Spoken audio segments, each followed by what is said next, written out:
प्रिय दोस्तों, कैसे हैं आप सब। आज हम परमेश्वर के वचन से पढ़ने जा रहे हैं दूसरा राजा, उसका 4 अध्याय और उसका 12 पद को देखेंगे। 12 या 13 को भी हम देख पाएंगे। उसमें इस प्रकार से लिखा है कि परमेश्वर के दास ने गेहजी से कहा, उस स्त्री को बुला लिया। और उसके बुलाने के कारण सुनेमिन उसके सामने खड़ी हुई। तब उसने गेहजी से कहा, इससे कह कि तूने हमारे लिए ऐसी बड़ी चिंता की है, तो तेरे लिए क्या किया जाए। आप पिछली वीडियो में देख रहे थे, जो आप पिछले भाग को आप देख पाए, उसमें लिखा कि इसने बड़ी चिंता की थी अपने पति के साथ मिलकर। और जब हम सेवक की या परमेश्वर के जन की चिंता करते हैं, या परमेश्वर के कार्य की चिंता करते हैं, परमेश्वर की सुसमाचार की चिंता करते हैं, तो जिसके लिए आपने चिंता की है, जिसके लिए आपने मेहमानगिरी की है, जिसके लिए आपने सेवा की है, वही आपसे ये बात कहेगा, हम तेरे लिए क्या करें। क्योंकि जब परमेश्वर के दास के पास वो विधवा गई, उसने कहा, तेरा दास मेरा पति इस दुनिया में नहीं रहा, और जिसका वो देनदार था वो आज मेरे दोनों पुत्रों को ले जाना चाहता है, कर्जे के बदले में गुलामी में ले जाना चाहता है। तो उसने बोला, मैं तेरे लिए क्या करूं। ये वही सेवक है कि इस स्त्री ने इसके बारे में बड़ी चिंता की थी। वो पिछली वीडियो में आपने देखा है। इस वीडियो में ये कहते हैं कि जब उसने चिंता की है तो उसने उसे बुलाया है। अपने सेवक गेहजी को कहा तो उसे बुला लिया और उससे बात करें कि उसने इतनी बड़ी चिंता की है, हमारे लिए घर बनाया है, हमारे लिए मेज़ रखा है, हमारे लिए बेड रखा है, हमारे लिए दीवट रखा है, हमारे लिए कुर्सी रखी है, और उसे बुलाओ। क्योंकि ये बातें बहुत कम देखने को आज के समय में मिलती है प्रियो। और उस समय में कहते कि इस स्त्री ने परमेश्वर के जन के लिए ऐसा किया था, और अपना वो हृदय का प्रेम परमेश्वर को दिखाया, परमेश्वर के जन को दिखाया। और परमेश्वर का जन भी इसकी चिंता करते हुए कहता है कि तूने इतनी बड़ी चिंता की है, मैं तेरे लिए क्या करूं। यहाँ पर लिखा है कि क्या तेरी चर्चा राजा से करूं। समझना कि सेवक की राजा के साथ भी चलती है, और राजाओं के राजा के साथ चलती है। संसारिक राजा के साथ ना भी हो, पर स्वर्गीय राजा के साथ जरूर चलती है। और यहाँ लिखा है कि क्या तेरी चर्चा राजा से की जाए, वह प्रधान सेनापति से की जाए। जो प्रधान है, वो सेनापति है, क्या उससे तेरी चर्चा की जाए। उसने उत्तर दिया, नहीं, मैं तो अपने ही लोगों में रहती हूँ। सिंपल सवाल था, मैं तो अपने ही लोगों में रहती हूँ, मुझे इस चर्चा की ज़रूरत नहीं है। प्रियो, आप और मैं शायद कहते हैं, हाँ हाँ मेरी नौकरी लगवा दे सरकारी, हाँ जी मेरा ये करा दो, वो करा दो। कई बार हमारा सेवा करने में मतलब होता है, या हम सेवा करते हैं मतलब के लिए हो सकते हैं कि हमारी इस तरीके की बात हो, पर इस स्त्री के जीवन में इस प्रकार का कोई ऐसी बात नहीं थी। पर मैं ये कहना चाहती हूँ इस वचन से कि अगर आप चिंता करते हैं, अगर आप सेवा करते हैं, उसका प्रतिफल है। अगर आप चाहते हैं कि आपको प्रतिफल मिले तो आप सेवा करें, आप चिंता करें। मैं ये नहीं कह रहा कि आप सेवक की चिंता करें, सेवा करें। आप सर्वशक्तिमान परमेश्वर की सेवा करें। आप सर्वशक्तिमान परमेश्वर का भय मानते हुए उसके जन के साथ खड़े हो जाए, जिस प्रकार से इस स्त्री ने कहा है।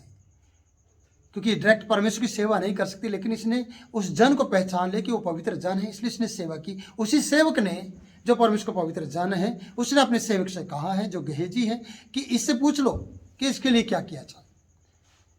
राजा से बात की जाए या फिर प्रधान सेनापति से बात की जाए।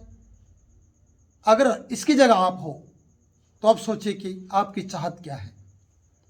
इसकी कोई चाहत नहीं। इस प्रकार से एक अंदाजा लगाया जाता है कि अगले पद में हम इस प्रकार से पढ़ते हैं कि फिर उसने कहा, तो इसके लिए क्या किया जाए। गेहजी ने उत्तर दिया, निश्चय इसके पास कोई लड़का नहीं है, उसका पति बुजुर्ग है, बूढ़ा है। क्योंकि वो इतने दिनों से आते थे, जाते थे, रहते थे, और देखते थे कि घर में कोई बच्चा नहीं है, कोई परिवार में कुछ नहीं है। गेहजी ने इस प्रकार से कहा कि सेवक, परमेश्वर के जन, स्वामी, इसके पास कोई बच्चा नहीं है।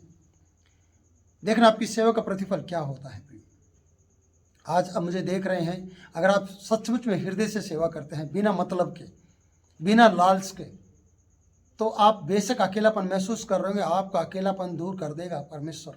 परमेश्वर के जन के द्वारा, उनके द्वारा की गई प्रार्थना आपके अकेलेपन को दूर कर देगी। जो यहाँ पर लिखा गया कि उसने उसको बुला, उसने कहा कि उसका पति बूढ़ा है, उसके पास शायद कोई बच्चा नहीं है।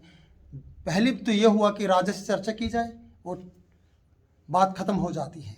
फिर वो चली जाती है। यहाँ लिखा नहीं है लेकिन आगे बढ़ता है कि गेहजी कहता है निश्चय इसके पास कोई लड़का नहीं है, इसका पति बूढ़ा है। उसने कहा उसको बुला ले, क्योंकि पहले भी बुलाया गया, अभी फिर से कहा उसे फिर बुला ले, और उसे बुलाया गया। उसमें लिखा है जब उसने उसे बुलाया तब वह द्वार में खड़ी हुई। जब बुलाया गया फिर से वो द्वार में खड़ी हुई। तब उसने कहा बसंत ऋतु में दिन पूरे होने पर तो एक बेटा छाती से लगाएगी। हालेलुया।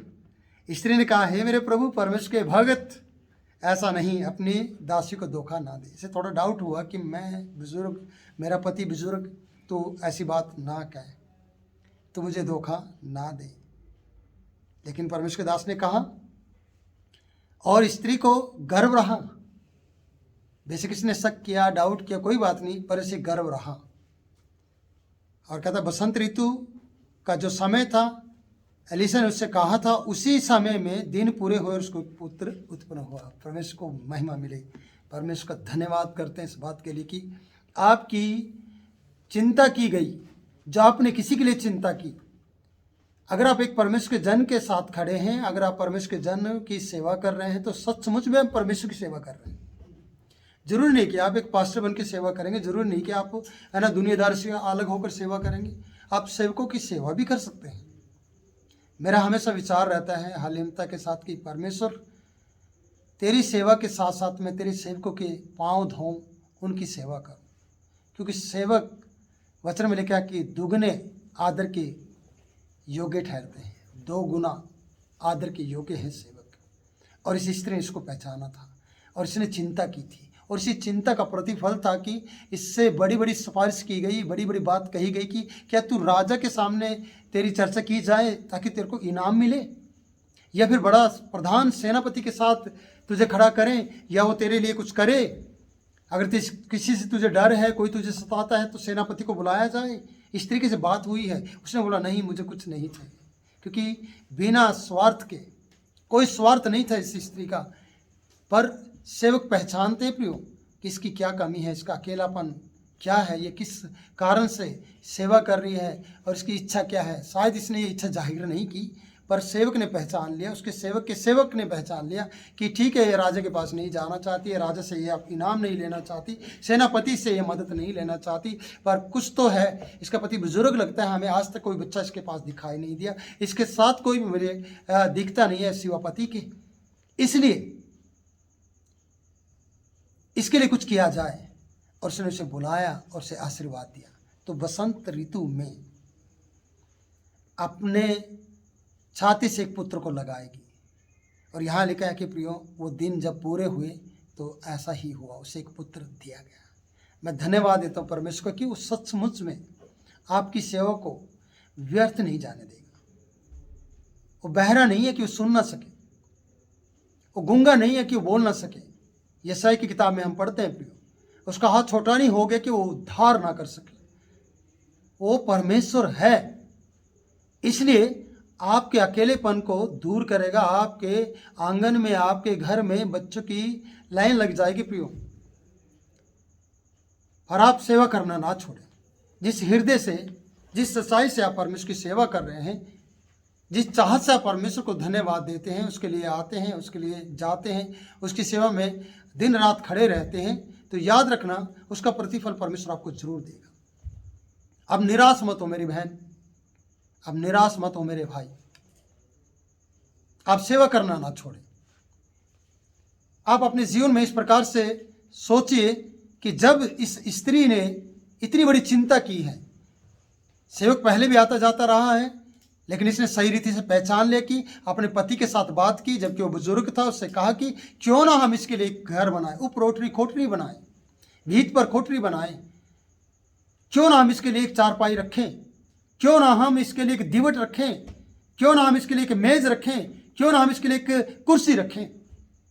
और यही प्यार, यही लगन और यही कार्य उसके लिए आशीष का कारण बन गया। उसके गर्व के लिए आशीष का कारण बन गया। उसकी खोप को खोल गया प्रियो, उससे एक बड़े आशीर्वाद के रूप में मिल गया वो, और एक आशीर्वाद उसके ऊपर ठहर गया। क्या आप ऐसी भूमि हैं या आप ऐसा खेत हैं जो इस प्रकार से आशीष को ले सकता है सेवा करके? क्या आप परमेश्वर के सेवकों को पहचानते हैं? क्या आपकी परख है वो कि मैं इस प्रकार से सेवा को करने के बाद मैं आशीष ले सकूं? आप जानते हैं कि इस प्रकार से बाइबल में कई जगह लिखा है, बाइबल में उत्पत्ति की किताब में इस प्रकार से लिखा कि अब्राहम ने उन 3 जनों को देखा, उसने कहा, स्वामी यहां से जाना मत, ठहरे रहना जब तक तेरा दास पानी नहीं लेकर आता, और अपने जी ठंडा करो, पानी पियो, मैं हाथ पांव धोता हूं। उसके बाद कहा, ठहरे रहना यहीं पर, मैं तुम्हारे लिए भोजन लेकर आता हूं। और बुजुर्गी के समय में अब्राहम और अब्राहम की पत्नी ने भोजन तैयार किया और उसका प्रतिफल इसहाक के रूप में आया। और यहाँ पर भी सुनहमी स्त्री को लड़का मिला है, पुत्र मिला है। क्या आप चाहते हैं परमेश्वर आपको पुत्र की आशीष दे? तो सचमुच में मैं परमेश्वर का दास इस 10 मिनट में आपको आशीष देना चाहता हूँ कि परमेश्वर आपकी खोप को खोल दे और परमेश्वर आपको गर्व का फल दे, आप कंसीव कर पाए इसी वक्त। जितने मुझे देख रहे हैं, परमेश्वर आपको आशीष दे। मैं परमेश्वर का दास आपके लिए दुआ करूँगा। सर्वशक्तिमान परमेश्वर, मेरी आपसे प्रार्थना है, इस बहन को तू आशीष दे, इस बहन की खोप को खोल दे, इस भाई को तू आशीष दे, इस पति पत्नी को तू आशीषित कर दे पिता, इनके अकेलेपन को दूर कर दे खुदा, इन्हें धन्य माता पिता बना दे, इन्हें अब्राहम की सी आशीष दे दे पिता, इनकी खोप को खोल दे। जो भी दिक्कतें परेशानी हैं, यीशु मसीह के पाक नाम से इनके जीवन से हट, इन्हें बरकत है और तेरा पवित्र आत्मा इनके जीवन में काम करे और ये आशीष पाए। परमेश्वर बच्चों की आशीष दे और तेरी महिमा होने दे। प्रार्थना सुन, कबूल कर, यीशु के नाम से मांगते हैं, आमीन। प्रिय परमेश्वर आपको आशीष दे। इस वीडियो को लाइक करें, शेयर करें, इस चैनल को सब्सक्राइब करें, औरत को भी ये वचन पहुँचाएँ ताकि परमेश्वर की महिमा हो सके।